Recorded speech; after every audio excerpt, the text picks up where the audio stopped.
Hello and welcome back to our podcast.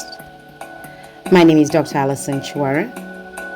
I'm the CEO and founder of Human-Focused Ltd, a company that is truly and utterly dedicated to creating happier and healthier workforces and workplaces and incredible societies. Today, I want to talk about when the mirror feels too honest and facing yourself without running away. A small moment of truth, isn't it?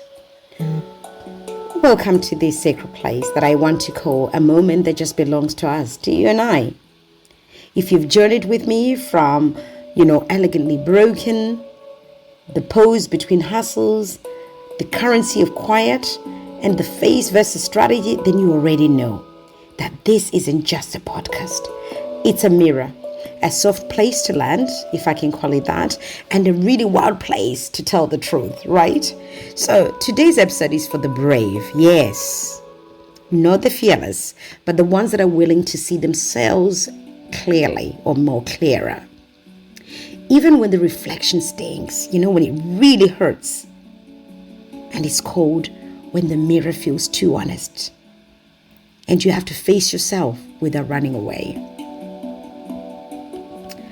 Because you see, eventually, in life, in leadership, in love, the mirror does come. Not the one on your bathroom wall, but the one that life holds up to.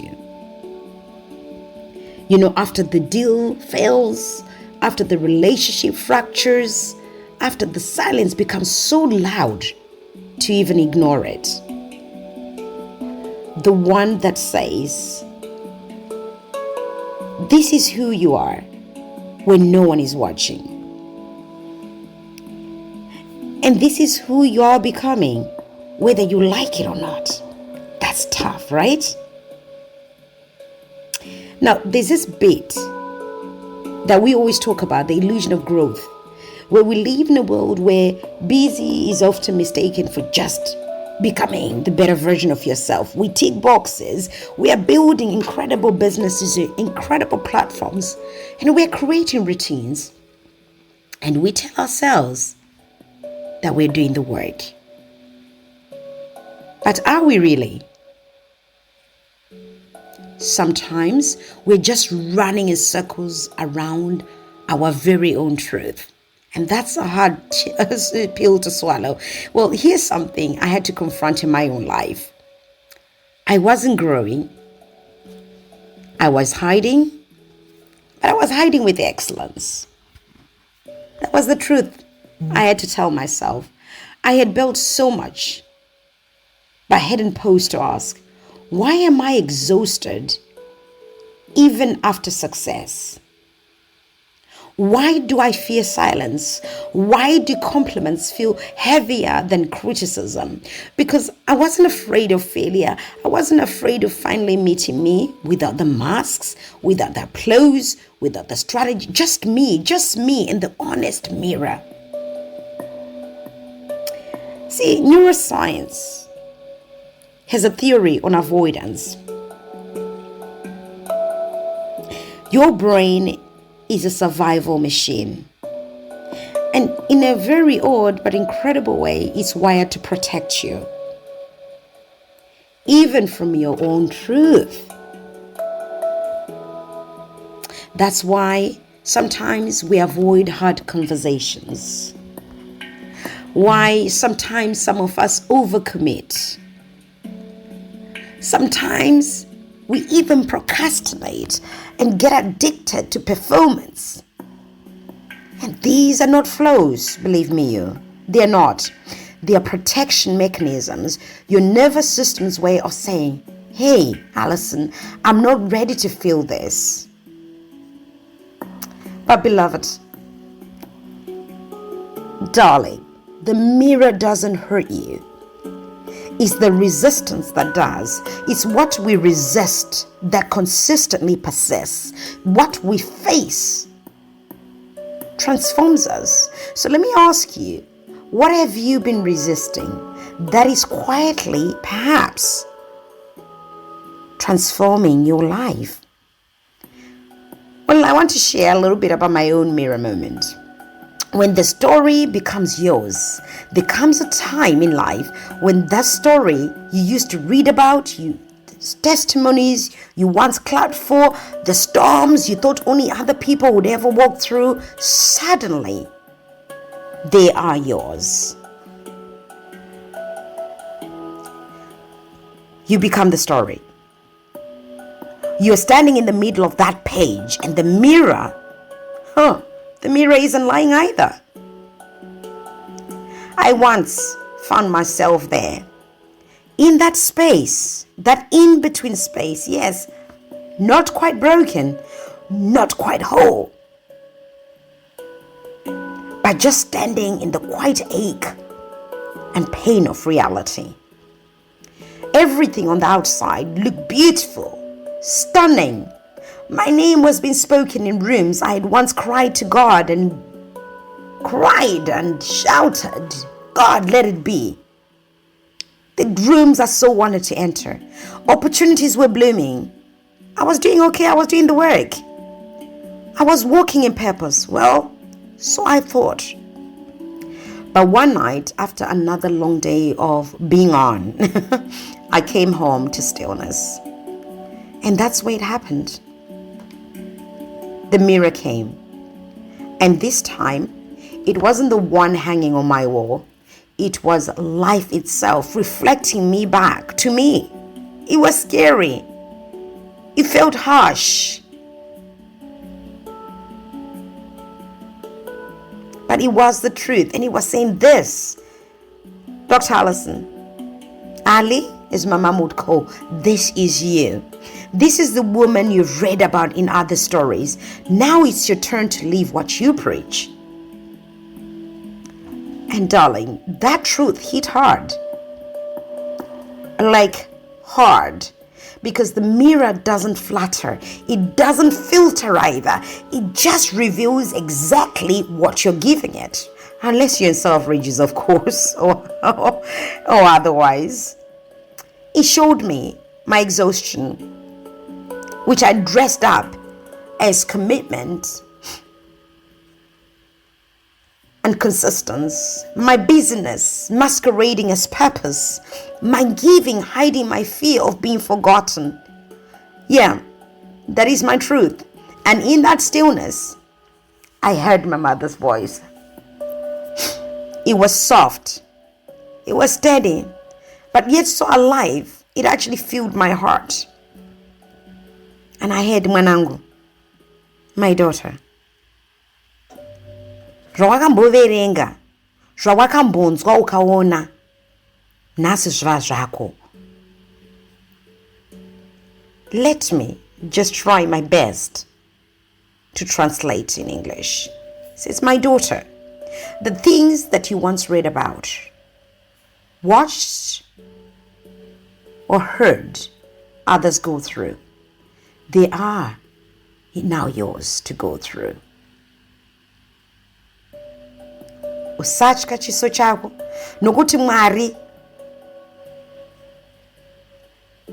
vanogara vachikutarisa muchokwadi. Do not fear your own face, for God lives in the gaze of truth. And I wept. I sobbed, I cried, not because I was weak, but because I finally understood what it meant to be the thing you once admired. It's different when you're in it. It's different when you're it. When the lesson isn't a quote anymore, it's your life. When grace isn't a word, it's your lifeline. When faith isn't a concept, it's the only thing keeping you standing. And in that moment of confrontation with the mirror, it almost felt like as if it was asking me questions. Why do you give to the world what you wouldn't give to yourself? Why do you trust your deadlines more than your dreams? Why do you honor pain more faithfully than promise? Those questions tore through me. But I can honestly stand here and say, they also rebuilt me, because the truth doesn't come to destroy you. It comes to deliver you. I feel like I'm preaching. Well, that night, I realized I wasn't in a breakdown. No, I wasn't broken either. And no, I wasn't lost either. I was simply becoming a greater and better version of myself that I hadn't seen before. I hadn't had the confrontation with the mirror. And here I am. And when I looked again, my eyes swollen, my heart soft but racing, the reflection had changed. I saw not a tired woman trying to hold it all together, but I saw a daughter of grace standing in divine partnership with her own truth. As my mom used to say, the first peace you ever know begins with recognizing your own face. Runyararo rogutanga runobva mkuziva chifiso chako, knowing yourself more than anybody around you knows you. That is the first peace you ever know. When you look in the mirror and what it reflects to you tells you the truth and you're able to accept it, or perhaps decline it. So, if you found yourself in a chapter you once only admired from afar, please breathe. Don't run from it. And you're not being punished either. You are actually being positioned. Positioned so you know what is for you, what is your purpose, what is meant to pass you, what is meant to deliver you. This is not your undoing, it's your beautiful unveiling. And the mirror isn't mocking you, it's inviting you to meet the version of you that only truth can birth.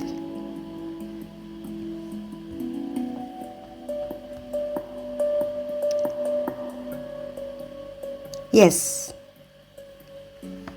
maybe you're the woman, the man you've read about in other stories. Now, it's your turn to live what you preach.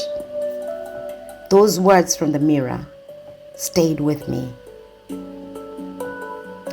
While everything on the outside looked beautiful,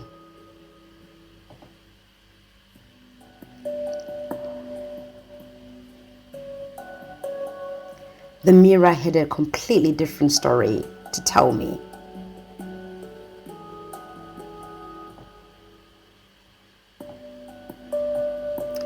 My business masquerading as purpose, my giving trying to hide the fear of being forgotten, and my hearing my mother's voice in that stillness. It almost felt like she came alive and filled the room, filled my heart, saying, the things that you once only read about or watched others go through, they are yours now. But, I say but, I learned that in accepting where you are, in understanding where you're headed, in understanding what you want to become, who you want to become, allows you to position and protect yourself in a better way than you ever know. The mirror doesn't hurt you. It's the resistance that does. So I'll ask you once more, what is it that you're resisting that is perhaps being sent to shape your life? What is it? What is it that you seem to think when you look at isn't quite you? Are you having the honest conversation with the mirror? Those moments when the mirror feels too honest, you almost want to run away from your own reflection.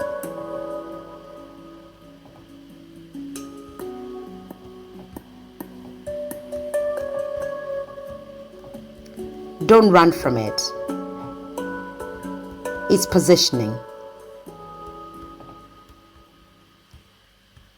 It's your becoming and getting to know yourself. Self-awareness, like I say, is the best gift you can ever give yourself.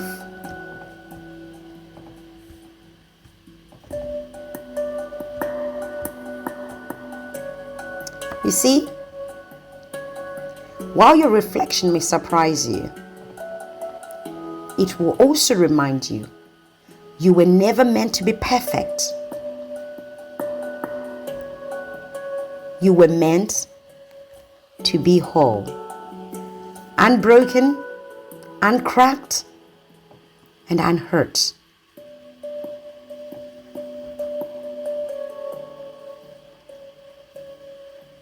See, my mom used to tell us one thing. She says, God cannot work with you or bless you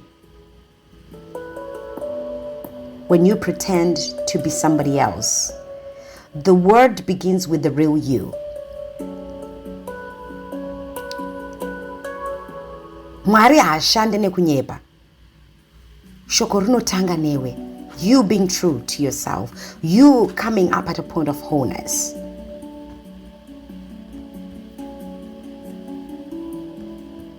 To those of us that are burnt out, to those of us that are chasing goals that seem impossible, to those of us that are running away from the things that we already have and need,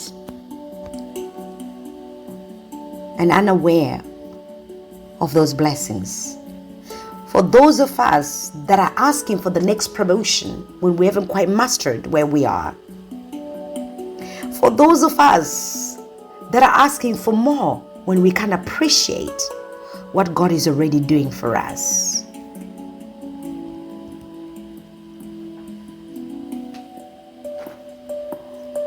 I want you to climb down from the world of the illusion of growth. We live in a world that worships the hustle. Stop. We mistake busy, we mistake words that we speak to ourselves for becoming.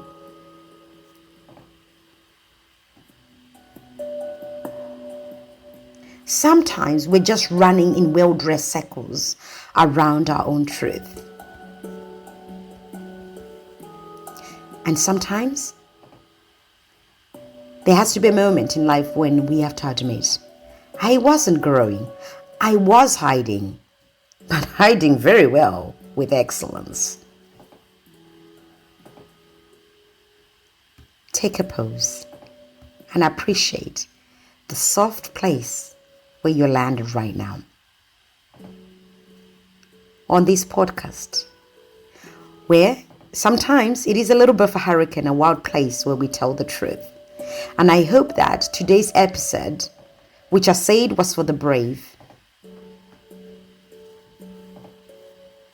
was one that allowed you to be willing to see yourself clearly, even when your own reflection sometimes stings. So, from me to you, from Human-Focused Ltd, to your organization, to your household, to your communities, it's goodbye for this week. Until next week on Wednesday, please do tune in and just keep breathing while you are becoming and telling yourself, I am safe with me and my feet are grounded.